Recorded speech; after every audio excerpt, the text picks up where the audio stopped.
Well, thank you very much for coming. So my name is Klabjan. I'm a professor at Northwestern University, and at Northwestern I'm also the director of enhancement science. So today I'm going to mostly talk about engagement with the customer because a machine learning project. So what you will learn here is, or I hope so, that you will learn some of the challenges that we encounter using Spark on a sort of real-world project. That is, it is a standard, well, not standard. It is a binary classification problem, but it's not really a textbook binary classification problem. So that's why we have to do some customization in Spark, and that's what I want to convey to you. So I'll tell you more about the actual problem phase, and then about the machine learning small underlying problem, and then sort of how we implement it in Spark. So before I go into the actual project of a chainless plug, so every company has a few sides about a company. As I told you that I'm the director and actually the person that put together the Master of Science Analytics at Northwestern. Just a very few slides. So it's a full-time program on campus, 15 months in duration. So Northwestern is on quarters, so 15 months corresponds to 5 quarters. So it's relatively small class size, 40 students, but it's very competitive to enter. So 40 students is actually among 800 applications. So it's important. The offer that is about to start on Monday, because our quarter starts on Monday. So we selected 38 students actually among 800 applications. So still a bit more, sort of, the program covers all aspects of analytics, sort of from descriptive to predictive to prescriptive analytics. And on the one hand, sort of, we do go into details in terms of machine learning, for example, models and algorithms, etc. So on the one hand, it tends to be pretty technical, but on the other hand, it's fairly practical. So in other words, a lot of applied work, industry projects, extracurricular projects, etc. In terms of software, so students learn R, Python from day one, so we have a boot camp and then they use it on a regular basis. They learn SQL, well, clearly that's sort of no-brainer. Hadoop, D3, Spark, for example. So a lot of tools. And we have a seminar series. So I alluded to the practical aspect. So we run, every student has to go through, every student has to do 2 projects that are sponsored by companies. And I tell students so that they pretty much have to act as consultants. Right? So they're really in charge of the entire engagement. So they're really in charge of the entire engagement between the company and themselves. All right, so they have to write a proposal, then they have to clean the data, do the machine learning stuff, and then they have to make sure to deliver everything else. All right, so that's all about the problem. All right, so let's go now on the problem statement, and so the machine learning stuff is going to be focused for the rest of the talk. All right, so here's so this is a company that has project was with a company that has a portal, right? So so it's they're in B2B business, right? So the portal has so-called users, which are the actual clients of the company, and the so-called project, okay, which are other companies that actually submit projects on their portal, right? And a project in this case is something like, most of the projects are, for example, IT-based projects, right? So a project can as well be, say, I don't know, a public school in, let's say, Cambridge, right? So requiring, say, 20, whatever, say, Dell computers and 5 printers, right? So this is, or for example, I don't know, can be some other organizations sort of requiring, say, I don't know, a wireless data plan for their users, okay, users of the organization. All right, so these are sort of, they call them projects. So organizations throughout the US submit projects on their portal. And then, on the other hand, there are clients, which are sort of clients of the company that has the portal. And those clients then actually bid on those projects. Right? So if we go on the 10 Dell projects, for example, Dell computers project about that. So you have then on the other hand, you have from HP to Amazon to whoever that wants to bid on that particular project. Right? So those, so Amazon, etc., those are clients or users with respect to the company that manages the portal. Right? So the users bid on a particular project, and then the project is awarded to the best bid. Right? The company doesn't have anything to do with the actual bidding, so the organization behind the project sort of is in charge of the actual winning bid. Or in other words, so selecting the winning bid among all the bids. Right? So the portal, so the company, it's really managing the portal and charging the users clearly a fee. Right? So it doesn't have anything to do with the actual. So their portal is doesn't have anything to do with bidding, right? So don't confuse this with eBay and other bidding sites. So the goal of the project was for every single user. So currently, what they do is every day they send around 3,000 or a few thousand projects to every single user. Right? So those are projects. So I should say something. So projects coming every single day, right? So on a daily basis, they get in new and new projects and they post them on their portal, right? And number of projects, so it's in number of total projects on any given day, it's in hundreds of thousands, right? So clearly, users are not going to search among hundreds of thousands of different projects, right? So the company recommends projects to the actual users, right? So projects that are both relevant to the users.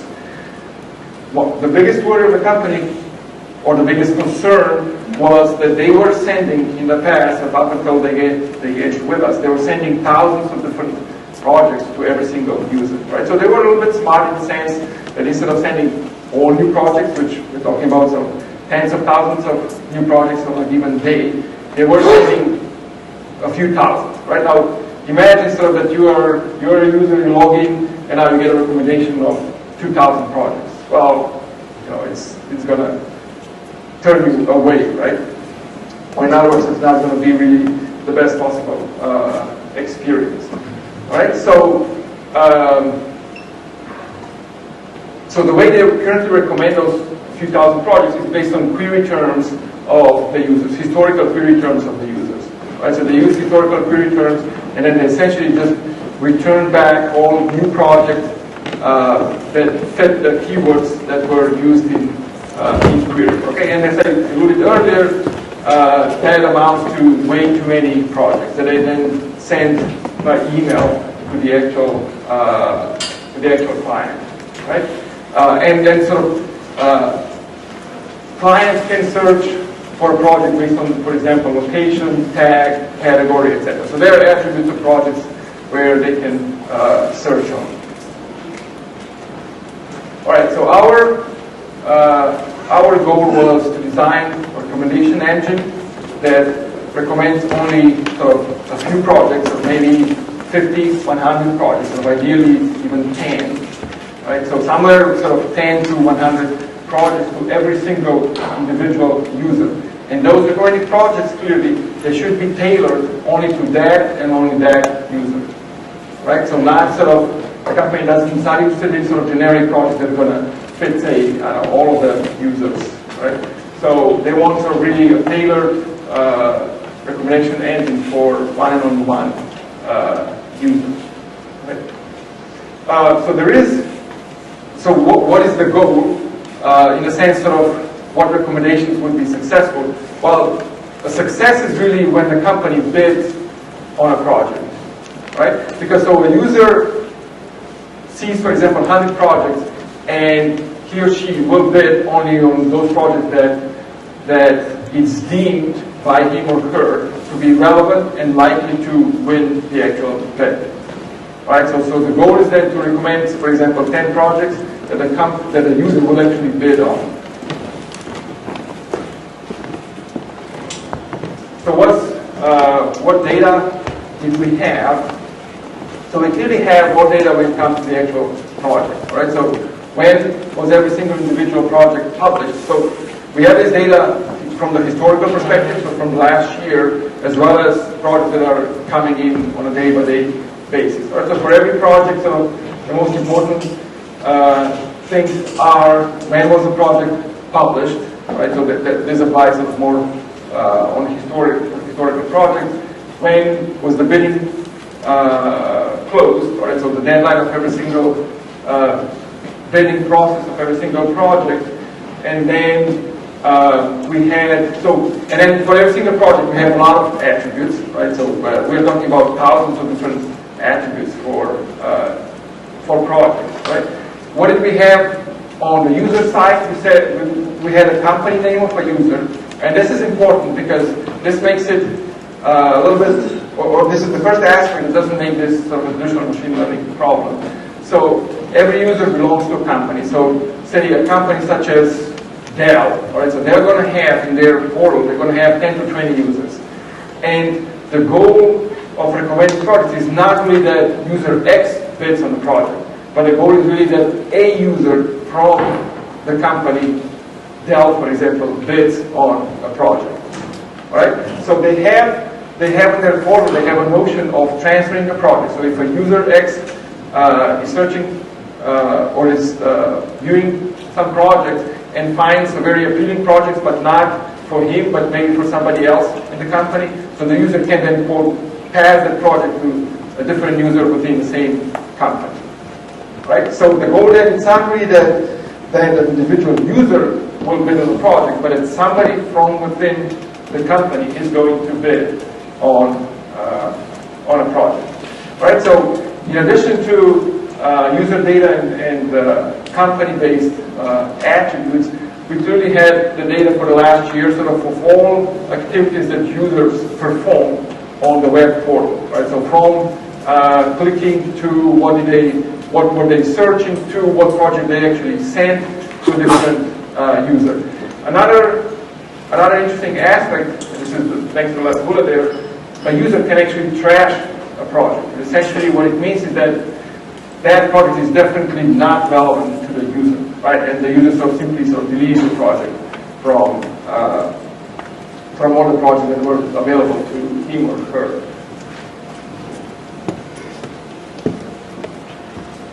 All right, so the way the system works, it's kind of a more or less traditional sort of flow. In a sense, there's a batch calibration of the model that happens once a week, and then on a day-by-day basis, the incoming projects and the new projects that come in on a given day are then scored against the model and recommended to the actual users.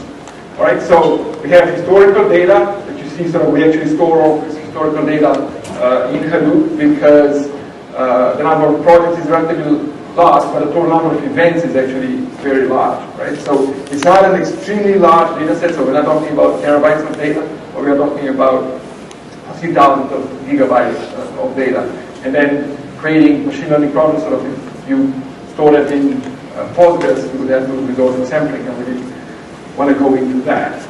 All right, so we have historical data, and then we have projects that come in on a daily basis, right? So that's kind of more, let's say, quasi-real time. And then sort of a user then, sort of when the user logs in, sort of the projects are scored for that user and then recommended to be displayed on the portal. All right, so this is how, so this is pretty much sort of standard stuff. Now, one thing, so I keep calling this recommendations, right? So, but now don't be fooled because it's not really recommendation engine from the recommendation sort of machine learning perspective, and it's not because there are no reviews here, right? So the users never really review a project or score it or anything like that, right? So you have to really more think about, say, kind of propensity analysis, right? So in other words, sort of, you have new projects that have just come in, so come up with probabilities of sort of likelihood of use to a particular user, and then sort of the probability and recommend sort of about, I don't know, 10, 20 projects. All right, so it's more that rather than sort of standard recommendation engine. All right, so it sounds easy, right? So it sounds like standard binary classification problem. All right, so and it is on the paper, but I'll point out now sort of the challenges, sort of why this is not really a textbook classification, binary classification problem. All right, so here are some of the challenges. Some of them sort of are kind of known challenges in particular situations in machine learning.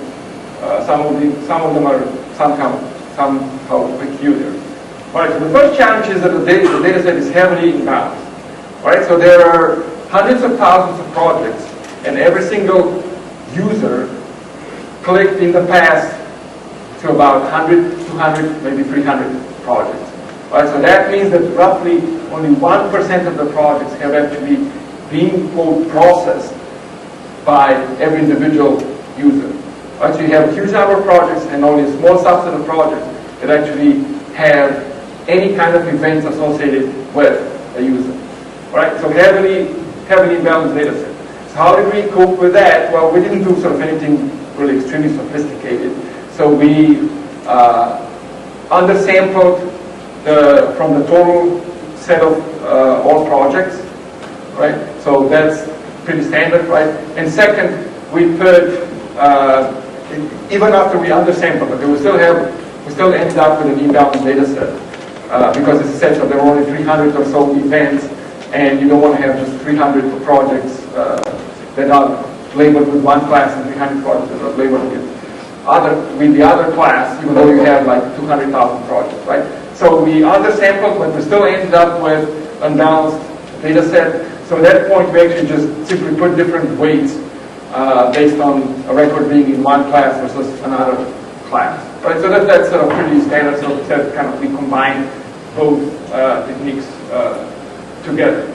All right. So the next challenge was stuff that I alluded earlier, which is you don't want just that particular user to bid on the project, but you want somebody within the company, right? So it's kind of like a transfer learning type problem, right? Because you're really, so if you want to you're measuring sort of success at a company level, but you're making recommendations for individual users, right, of a company.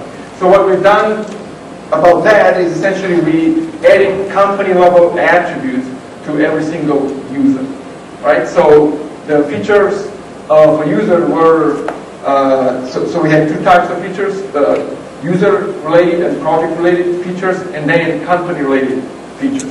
Right? So company related features are those that are supposed to reflect that there are other users within the same company that might like that project, and the users sort of might transfer that project to somebody else within the company.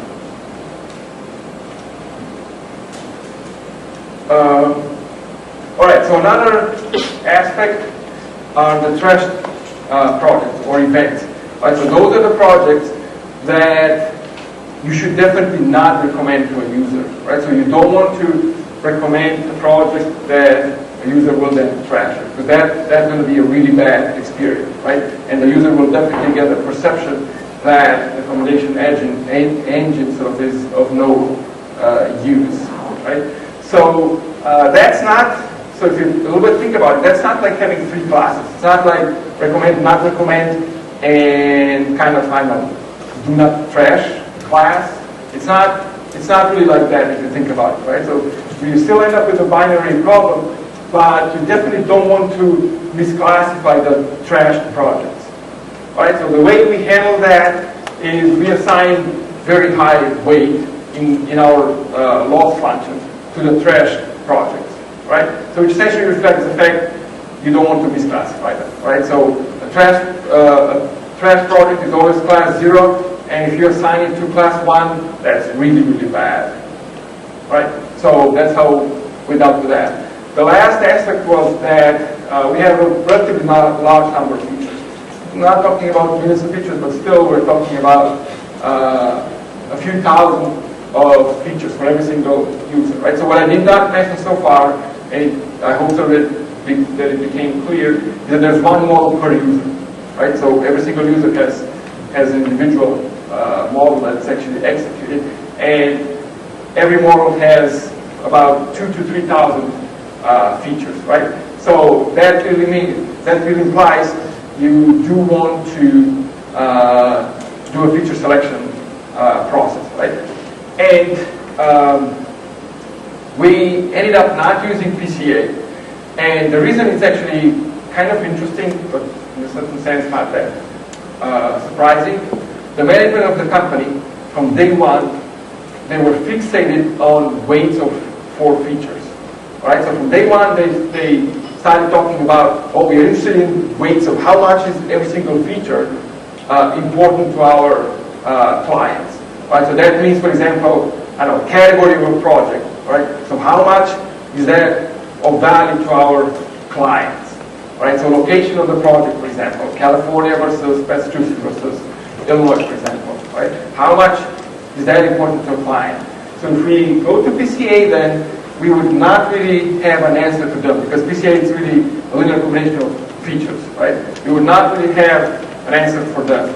That's why we decided to go with maximum relevancy, minimum redundancy, because that really selects both full features, right? And then if you do logistic regression or SEM, for example, you actually get weights for every single feature, right? And they love it sort of when we start talking, all right, this feature has a weight of 10.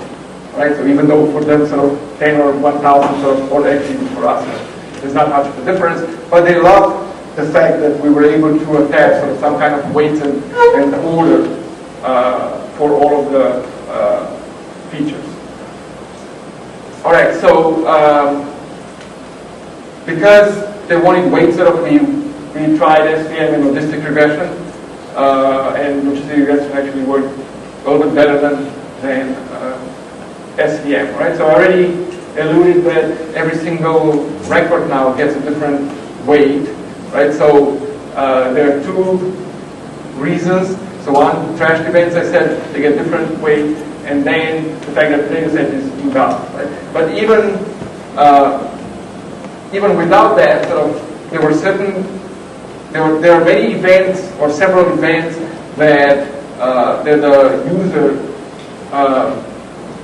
the user sort of deals with a particular project, right? So, and the company has different priorities for different events, so that's why sort of we use weights also for the type of the event. Okay? And for example, I mentioned earlier that the goal is actually to bid on the project, but the real ultimate goal is that the project is actually awarded to the company, right? So it's important to recommend a project that's going to be bidded, but it's even more important a project that's going to be awarded, right? So, but awards happen they're much more rare than the actual bids, right? So that's why it makes sense sort of to actually focus on bids and put sort of an extra priority to the actual awards, right? So if you have different weights for every single record in your loss function, you have to adjust your gradient computation, right? So we are talking about SVM and logistics, right? So the calibration is going to be gradient optimization. So we have to, it's straightforward adjustment, right? Because all you have to do is just the weight associated with every single project, every single record.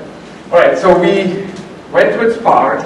First of all, I alluded earlier, the data is not huge, but it's big enough that just sort of throwing it into a decent sized server and using Python or R sort of would be challenging. All right, so that's why we went with Spark. So I assume you are all familiar with Spark, right? So there's just a very simple kind of data flow of Spark. It's a I'm not going to go into details of how Spark works. We implemented everything in Scala for reasons of efficiency.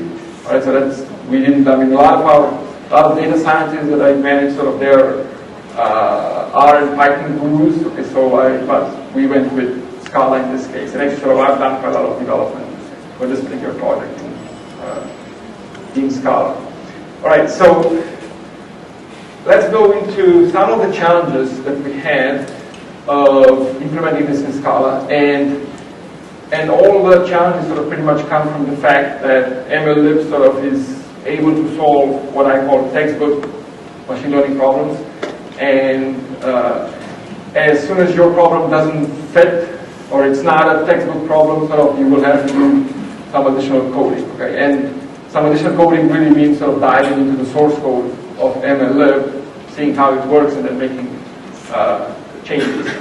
All right, so let's start with the fact that we had sort of about 10 CSV files. There were actually many more files. There were 50 CSV files, but we ended up using only 10 CSV files. Right?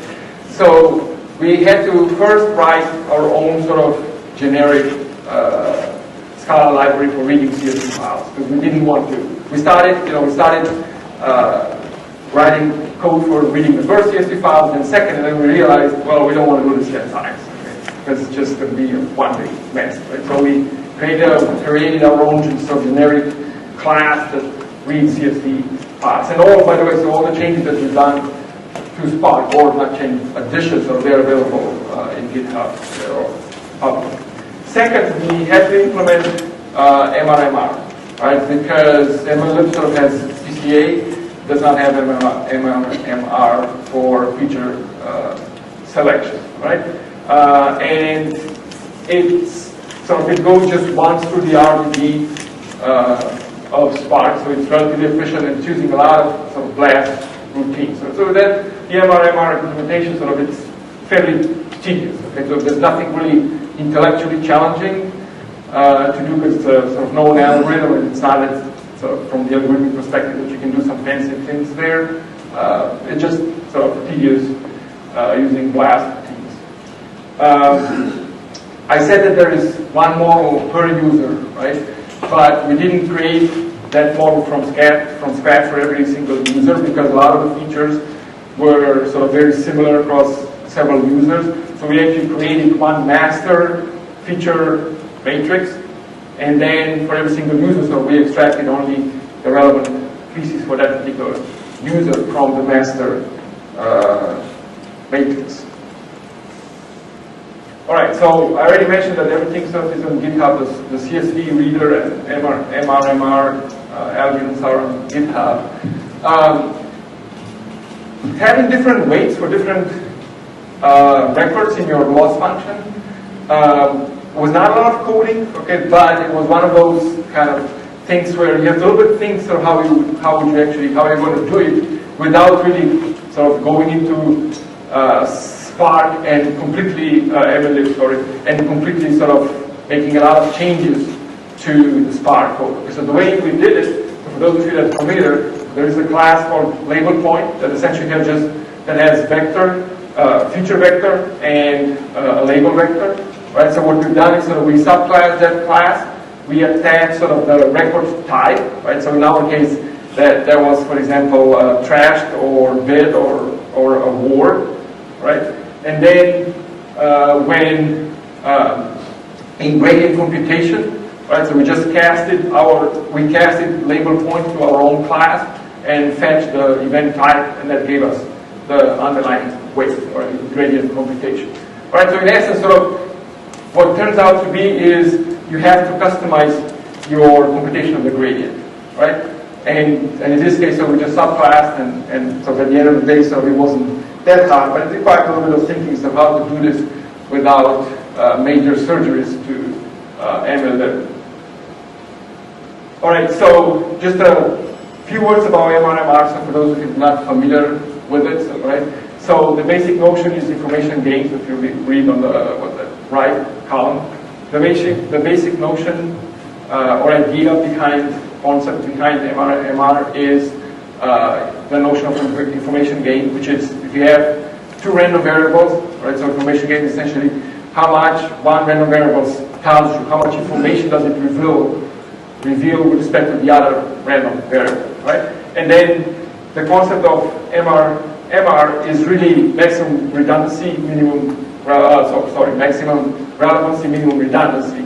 So you want to select features that explain the label class or the labels as much as possible, but on the other hand, you don't want to select features that are very similar to each other, right? So meaning they have low information gain.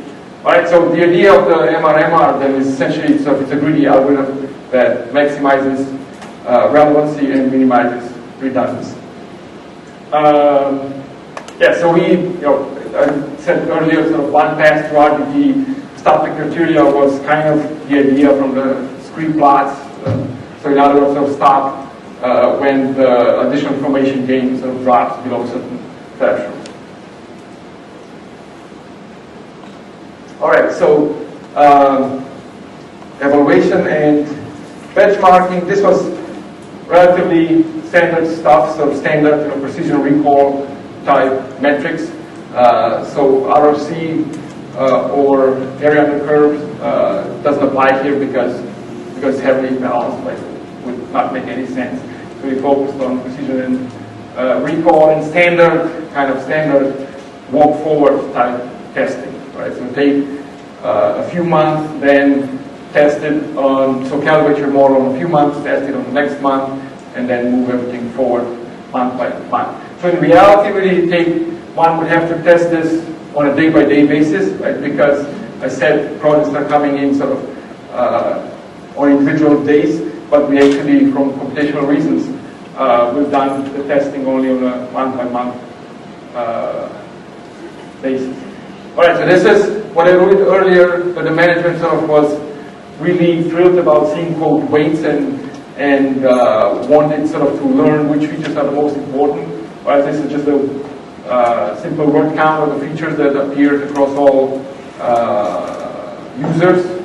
Right, so I know that some of the actual words sort of don't convey much, right? So, but the management sort of was very happy with this very simple chart. Right? I wouldn't even call it chart. All right, so some very high-level results. So I cannot go into proprietary nature. I cannot go into details of the results. But here we have sort of five different users, right? So and you have sort of one bar next to each other. One is true positive. The other one is actually all clicks or all events. Sorry. Okay. So if we look at this one here, right? So these are all clicks. So in a given month, right? So this is on a test data set. So in a given month, the user clicked on 14 of the recommended projects out of 16 that he or she actually clicked. Right, so that's how to read this. So you want these blue ones to be as close as possible, right? So in this case, for user 3, we were actually perfect, right? So the user 3 clicked on 15 projects. We actually recommended all 15 projects. So I'm not showing here how many projects we actually recommended, but I can tell you that it's about 50 projects, right, that we actually recommend for every single user, which again, remember, 50 is much less than several thousand that the company is currently recommending or was recommending to their users. So you want the two bars next to each other, you want them to be as close as possible, right? So for user 1, for example, we don't do that well, right? So six projects that the user clicked, and we recommended only, two to the user. The only category is trashed projects, which is the last two bars, right? So which one, for example, we can see it here. Because for trash, we actually want to see the two bars to be as far apart as possible, right? Because one bar is how many projects did the user actually trash, and you actually don't want to recommend any one of those, right? So ideally, our number would be 0, and whatever it's going to be the user number, right? So for users 1, 2, 3, and 5, there were no trash projects, right? So, and we didn't recommend sort of any projects. Well, there were no trash projects anyway, right? But for this user 4, for example, there were this many trashed projects, and you see no value over here, which means we actually, our model, ended up not recommending any one of those projects, which is very good. Right? So now, so we use logistic regression only for users that have a relatively high number of events, right? And high number means sort of 300 events, right? So of that order. There are users that have even fewer events. Okay? There are users that have 5, 10 events. So clearly then, doing sort of logistic regression or pretty much kind of anything sort of that's related strictly to classification doesn't make sense, right? Because you're going to select sort of, say, 10, you're going to have a class of 10 out of 200,000 of the entire population. So for those users that clicked very, very few on very, very few projects, we had a completely different algorithm that is very, very simple. It's just based on nearest neighbors. All right, so we looked at projects that the user clicked on in the past and just came up with a straight Euclidean sort of metrics. We tried a few other things. Okay, we tried correlations, Pearson correlations, etc. Euclidean distance turns out to be best, right?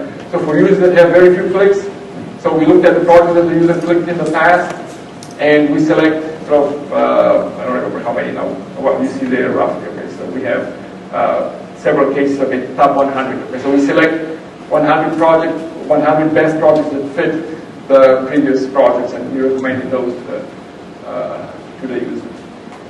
All right, so along the way, we've done also some other work in Spark.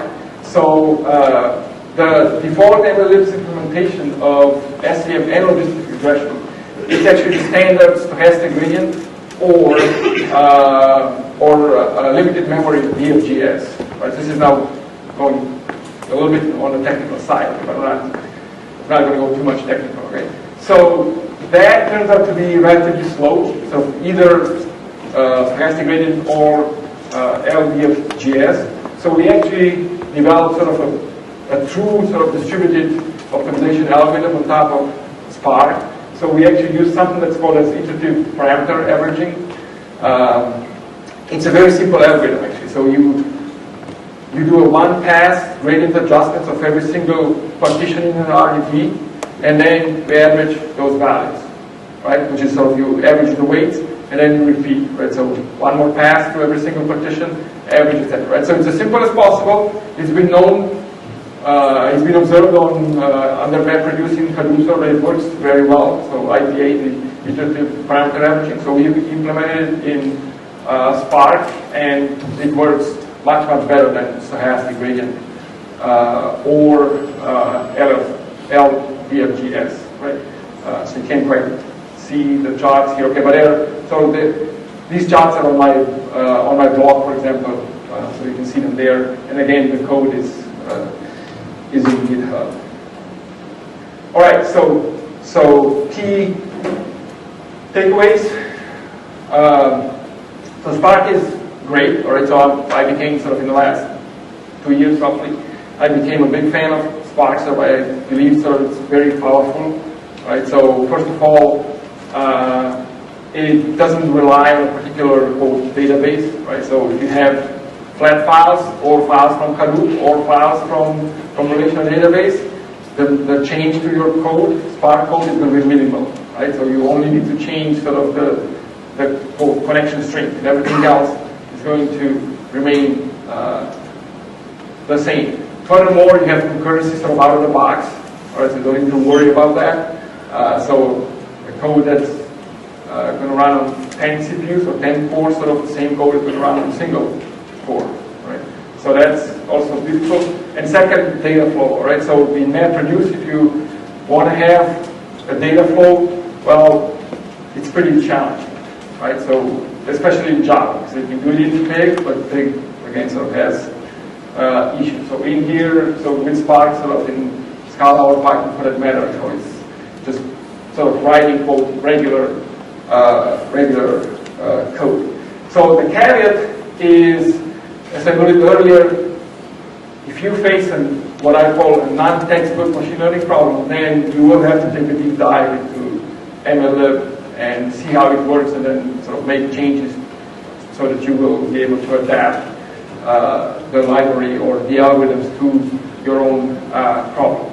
So it's, at the end, so we had to do quite a lot of customization. Nothing was really major, right? So it was more sort of small, tiny pieces of customization to MLlib. It took some time, but at the end of the day, so it wasn't that bad, right? So the overall experience with Spark in a whole production setting sort of was very positive, and we became sort of big fans of or users of Spark.